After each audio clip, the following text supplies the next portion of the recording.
what it means to be here in Kiev. Because in it's like roller coaster.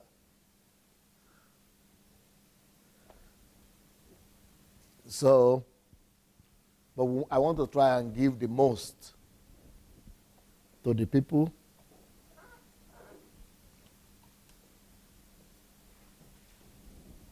I want to try and give the most to the people here. And so this evening's class starts with strategies and methods of order. That's very important. What are the strategies and methods of order? Yep. Can you put this? Okay. All right. It's okay. So God is a God of order, hence it demands of everything to be done in order. Yeah.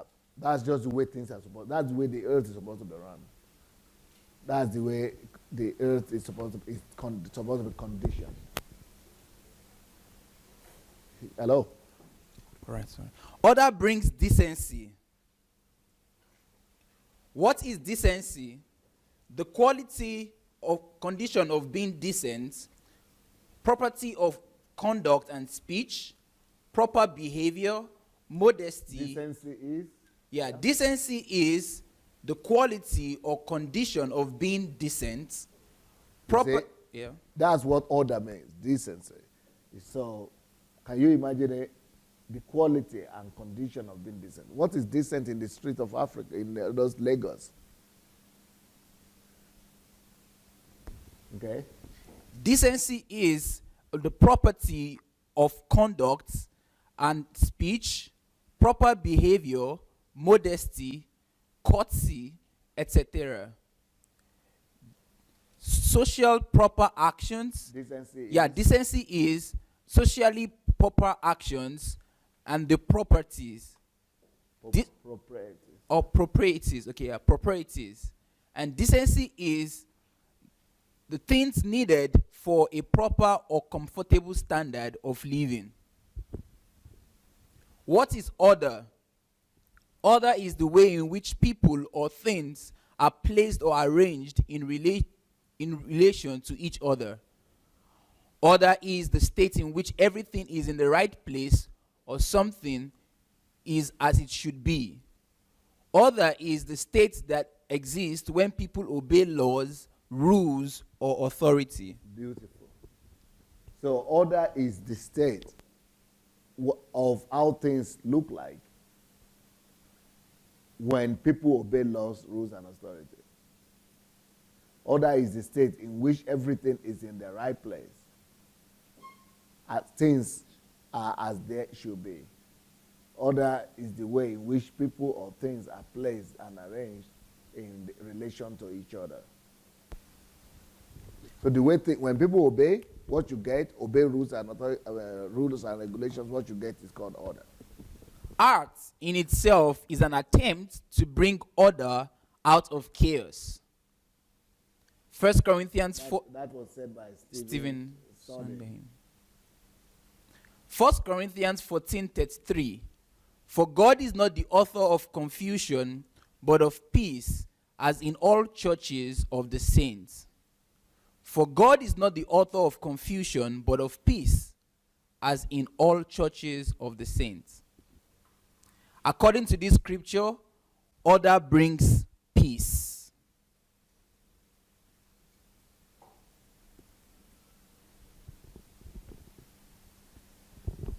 So let's have a look at some of these videos.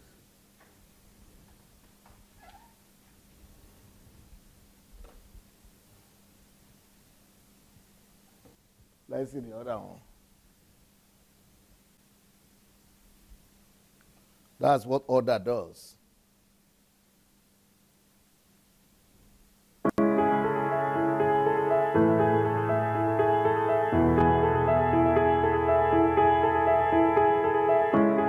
Established in 2014, the Malta Individual Investor Program, or MIIP, allows for granting of Maltese citizenship through a certificate of naturalization to individuals and their families who contribute to the economic and social development of Malta.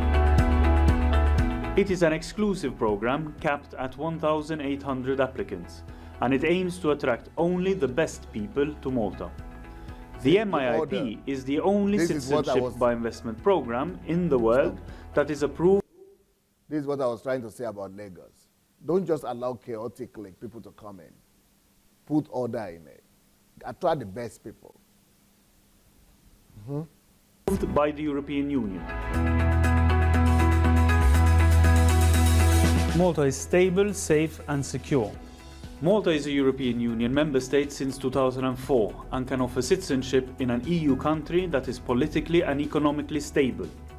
Malta has a strong democracy, well-developed legal system and established institutions that provide a highly evolved educational system and first-class health services to its population.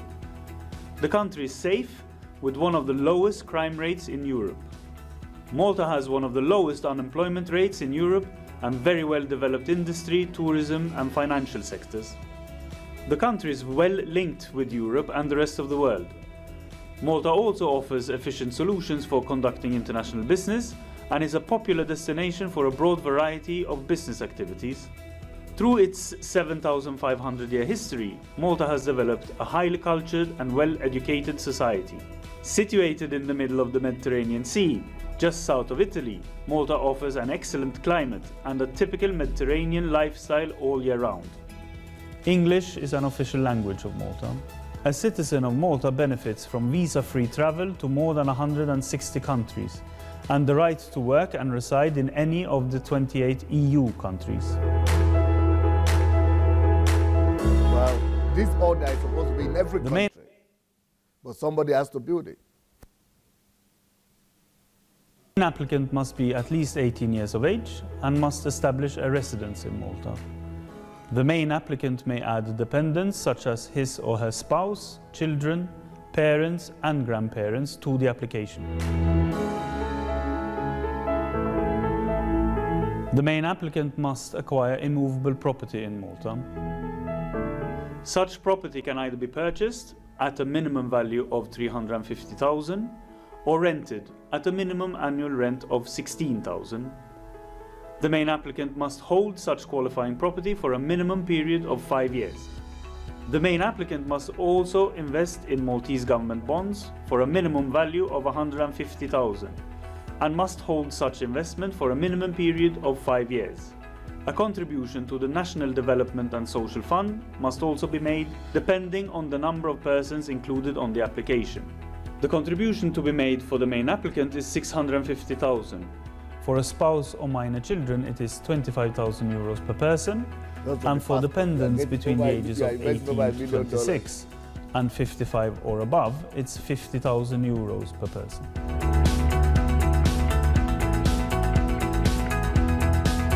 The main applicant must first acquire a place to reside in. What am I trying to say here?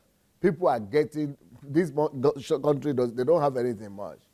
But because people want to become citizens, see how much money people are ready to pay just to get passport because of order. Wherever there is peace, wherever there is order, money leaves the countries where they are made to go there. Order attracts wealth. Order attracts investment. Order attracts and multiplies resources. But disorder makes money to fly from that place to the place where order is. Whenever you see strife, conflicts, war, it means something is out of order. No, I'm not doing that. Solution looks for what is not in order and fixes it. One of the fastest ways to attain order is through law. Law is synonymous to act, case, constitution, decree, legislation, instruction, measure.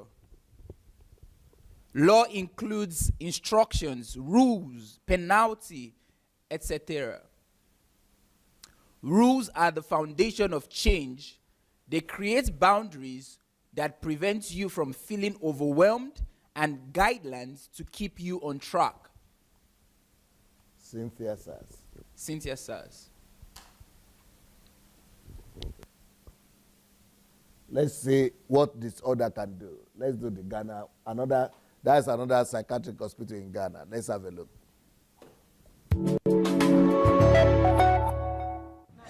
Now, Dr. Anu, you are a medical doctor. You are a psychiatrist.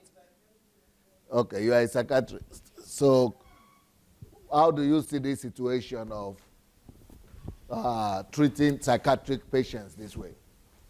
Well,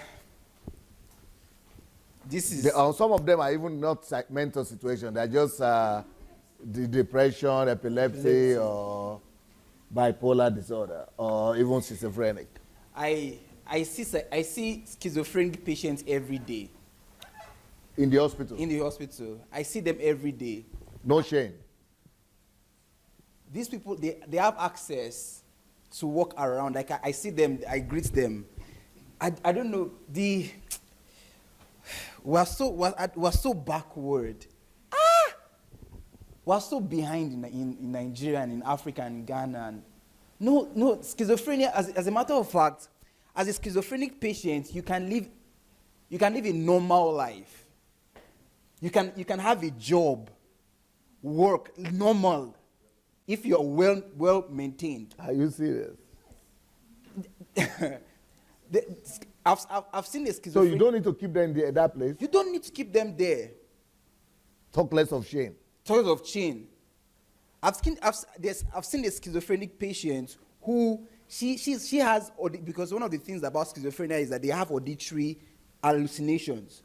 This lady, because she was well managed, she gives presentations on TED Talk about schizophrenia.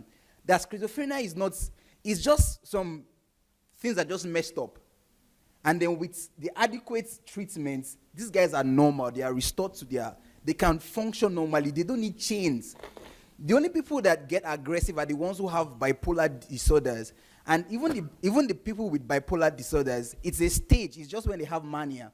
And mania is when they get aggressive. And this is something you can give them some drugs that can just put them into order, and they are good. Yeah. So I'm just watching someone who has even epilepsy. Epilepsy is not even a medical stuff that would warrant you to be chained. Someone who has epilepsy, he just has seizures that you have to give drugs that when he has those epileptic seizures, it gets normal. And he lives his normal life. Has a family. Goes to work. Comes back. Does everything normal. No, you've got to come out. Yeah, come. You keep on talking, she should come out. So, it's even a shame, and that man that is the medical director of psychiatry, he's not meant to be, because this, how would you should even fight that they should take anyone to a prayer room or to a this, why should you be praying? And he said we cannot do anything. Yeah, how? This is just so, like, I have interviews every time with schizophrenic patients, with even patients that are bipolar. They sit at the other end of the table. I interview them to get what is happening with them. These guys are okay. Obviously, you know that there's something wrong there because of some of their attitude, but you can have a conversation with them. In their ward, they have their bed. They walk freely. Nothing. Respected. The doctors greet them. Hello, how are you doing today? I'm fine. So it means that pastor was lying, that he was trying to give them some tablets or some injection to sleep. And then they become more violent. He does not even know the injection that he's giving them. Because how you give, for example, a person that is aggressive, and you give the person a tranquilizer, there is no how a tranquilizer would turn to something that would make someone agitated. Because if for example, if someone is in that mania state, and in a state of mania, the person is aggressive, hyperactive, and then they give the person a tranquilizer, with immediate effect, the person is down. And it cannot even turn to an accepted. So he does not even know the injection is given to them. Because maybe he's giving them the wrong injection. No, he didn't give them. He's just trying to justify shame. His chains. So let me alone like this. Even Don't go because I want to play the thing again. Yeah. And I want What's you to have a look again. what's worried me mostly is their statistic. They said around 2.something million people in Ghana they are mentally disturbed. If I compare that statistic, that is 10%. it's like the whole Namibia. That is 10%. Because we are 2.3 million. Just for you And to these know. people, they are it's like my whole country is mentally sick. And these people, they are the ones that are causing these mentally disorders. The way they are managing the diseases. Because for epileptic to become a mentally disorder, only if you didn't manage it well. If you didn't manage epileptic, it will go to mental disorder. And if they are managing their psychiatric in this way, the whole country will become mentally disorder. Because there's nobody that, it's look like nobody's ever healed from mental disorder in their country. If they cannot even treat epileptic, they're allowing epileptic to turn into mental disorder. And it's a very serious statistic, 2.something million people in the country. The whole of Namibia mentally disturbed. Seriously, I think even the World Health Organization have to take action on this. Yeah, that's why they are the ones. You see, the last time, it was also Ghana about the mentally disturbed people we showed, but it was government hospital that time. But this time are now pastors, Christian centers, deliverance centers. Yeah, deliverance. Private. And then even it's like, even the way they're allowing it, it's like they said they can't stop them to enter the hospital because it's their belief, meaning they allow traditional healers also to enter. Yeah. At the end of the day, who's treating who now? If you're allowing a traditional healer, a pastor to come and heal everybody like a that is because they believe that they are demon possessed, those people. Even the health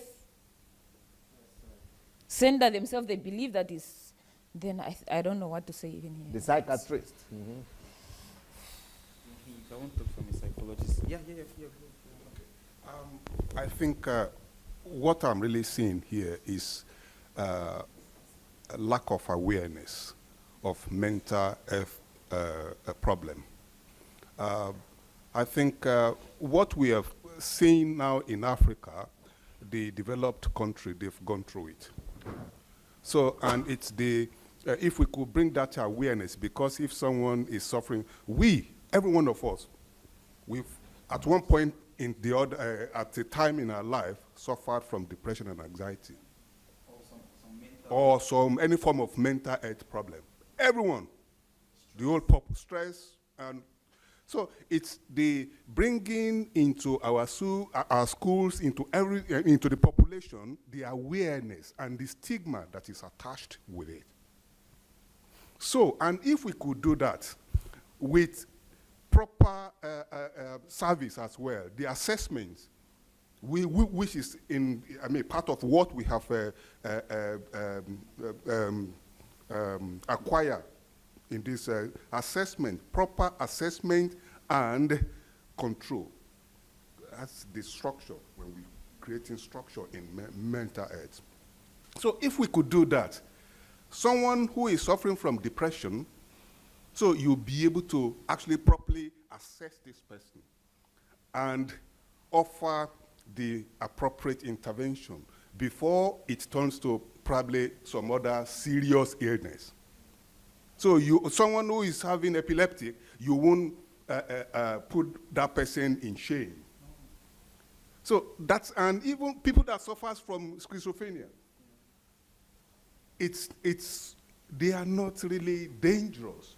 It has some time in their life that they become aggressive. They will start talking, and people that are in the hospital, what they do is they will give them medication to calm them down. And thereafter, there are people that they are employed. It's a way of creating jobs as well. You create jobs. What do they need? The intervention is you talk to them. You relate with them. Hello, good morning. That's really therapeutic. We might not know the essence of that. Our black community that are in Europe, most of them, that's what they do.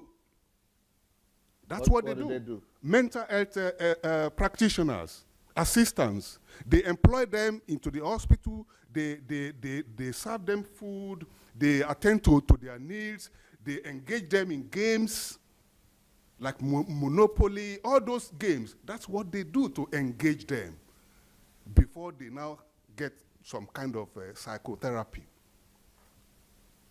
So it's even the bipolar.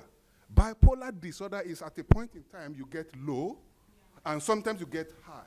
You are not dangerous. When you are high, when those patients are high, they do engage in some kind of behavior, like they might be spending money, they might be doing some, so it's the education. It's the proper education. Once we know these things, actually it's a way of engaging our people, creating some kind of employment for people to be there. All they need is like we were saying here probably yesterday, that it's probably not the money that we have to invest in such services. If we invest it on time, it's better than the consequence. The after effect. The price of the price of not even putting those things in place in the first place. That is what we are seeing in Africa. Let's see that film again. Put it off. By the way, who brought these ties? Somebody. I just found it in my house, so I wore it with some other ties there. So I think it's one of you who brought. It was my mom. Ah. You gave it to my wife or what? Yeah. Okay.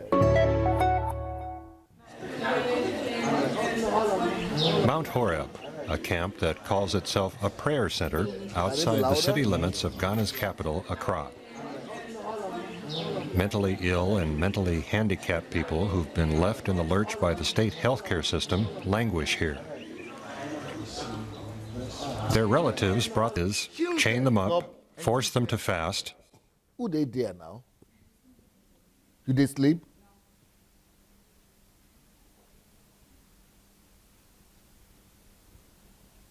Take it back a little bit.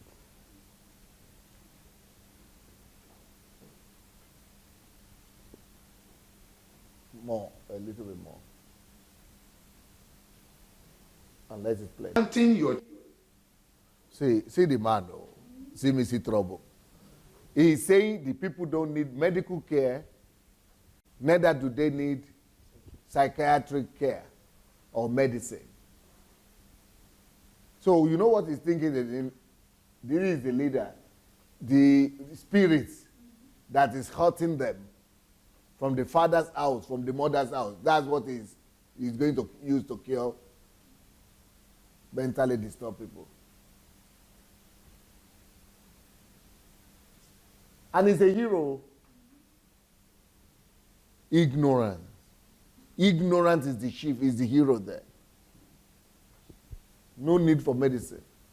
Mother's house, father's house is what he's talking about. Everything is demon in Africa. Ignorance. Please let the thing play.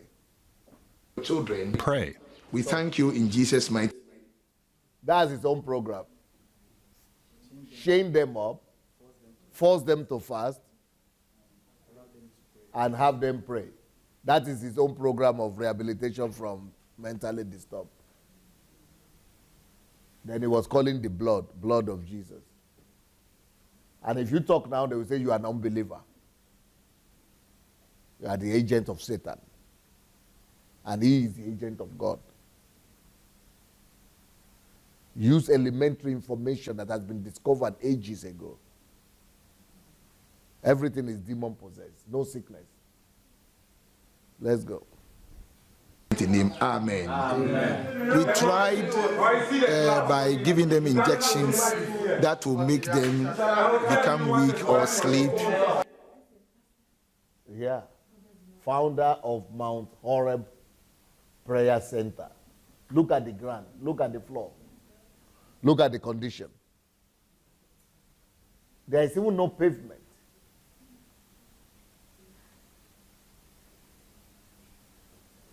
You doctors, tell me, when they are all there like that, all those patients, are they aware of each other?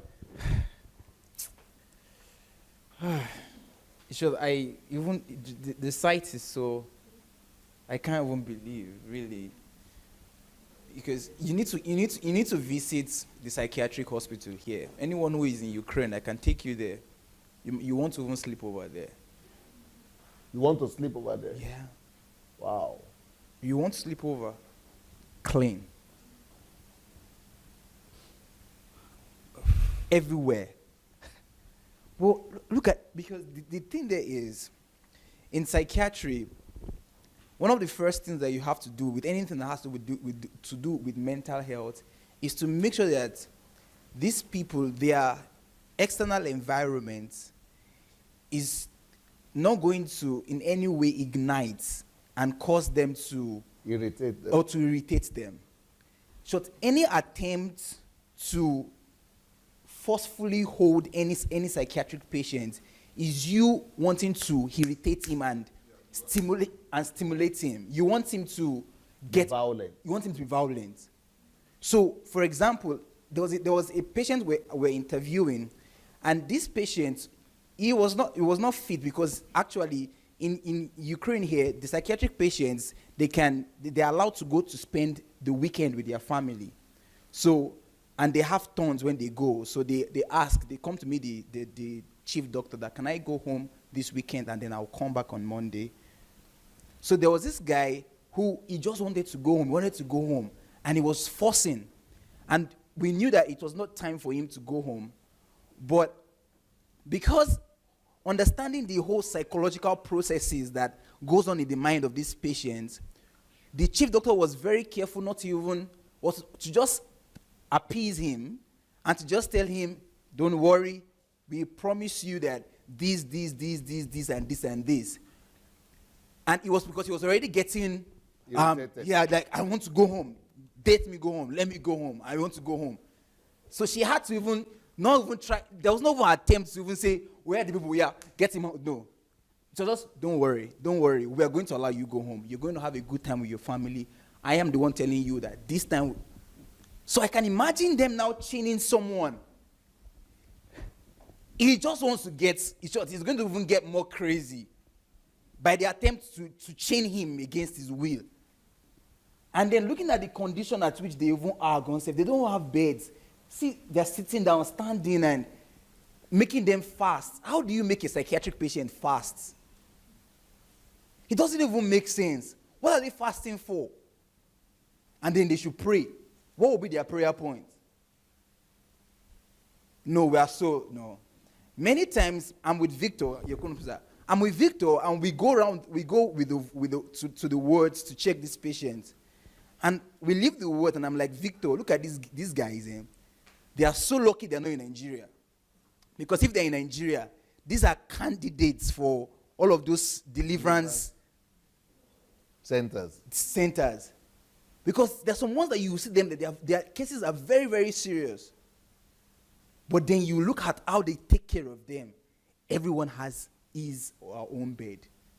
They has their allocation. Even someone that's even acting like, you see, they take care of them. Every morning they go to see them. How are you doing today? You good? Any improvements? Taking good care of them.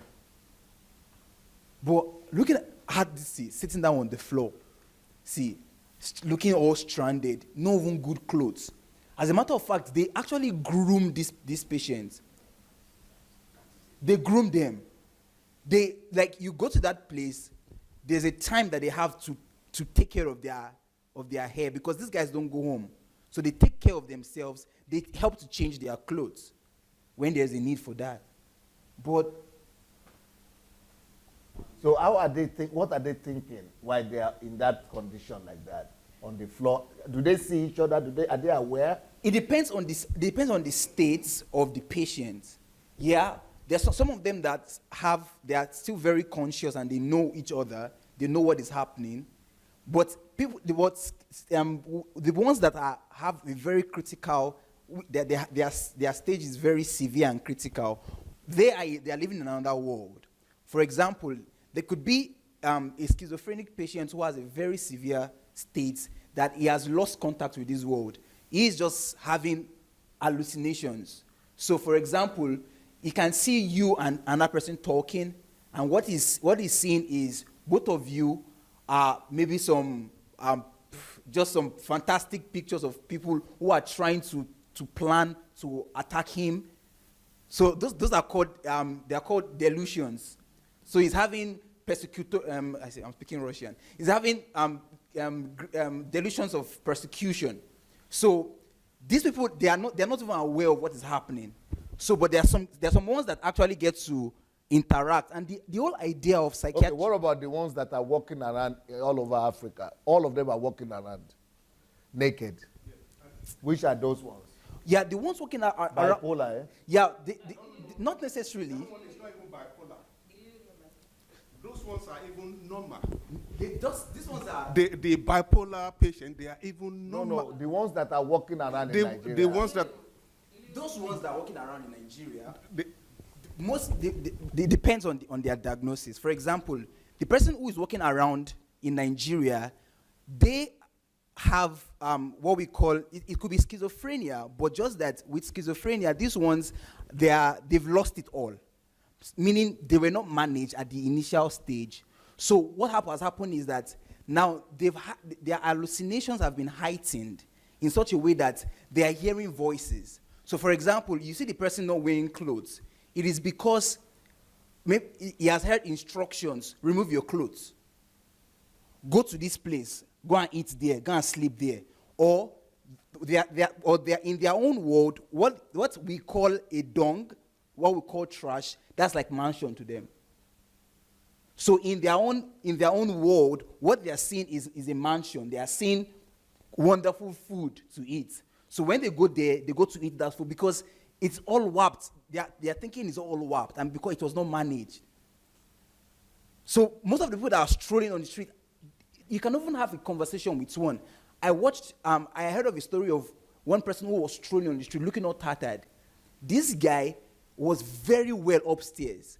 You can have conversation with some of them in Nigeria, and you talk to them, and they can speak good English to you. They can reply you. But just because they are walking on the street and they've lost it somewhere, something just went wrong. And they have a false perception or a misinterpretation of, like there are two worlds together intertwined, their own world and the real world. And so they cannot differentiate which is which.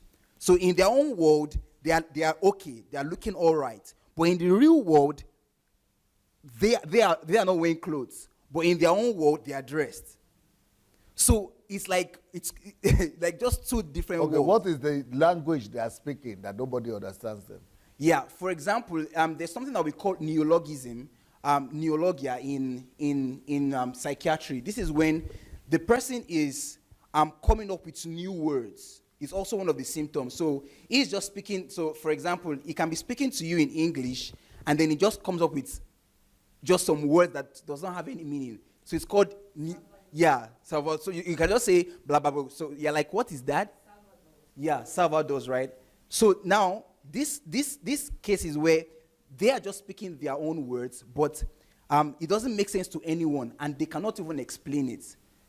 They cannot explain the word. So it's just something wrong upstairs there that can actually be managed. Just something, and the thing there is, you see them talking, now if you're in Nigeria, you see a madman saying, how are you? I'm fine. Where are you going to? It's all by himself. Now, people don't understand what is happening. That guy has a company there that he's talking to. He can see someone like right there that is replying him. And so you see them dancing. It's not like they're just dancing because they want to dance. They can hear music. So is it true that those things are demons? That they are spirits? The one who is talking to, was there the spirit? No. It's just a bipolar something. Yeah. No, which spirits? There's absolutely no spirits. And the thing that would be very difficult for the Nigerian Christians to believe. And the thing about it is that this is just a proof. Right now, there are treatments that can actually eradicate hallucinations. Because someone who has hallucination, be it auditory or be it visual hallucinations, we can give them medications that can actually reduce their hallucinations to the barest minimum, in such a way that someone that used to have visual hallucinations, he stops seeing strange things. Someone that has auditory hallucination, he stops hearing it. So how did the drugs chase away the spirits or demons? They can't. No. It's just a disorder. Disorder.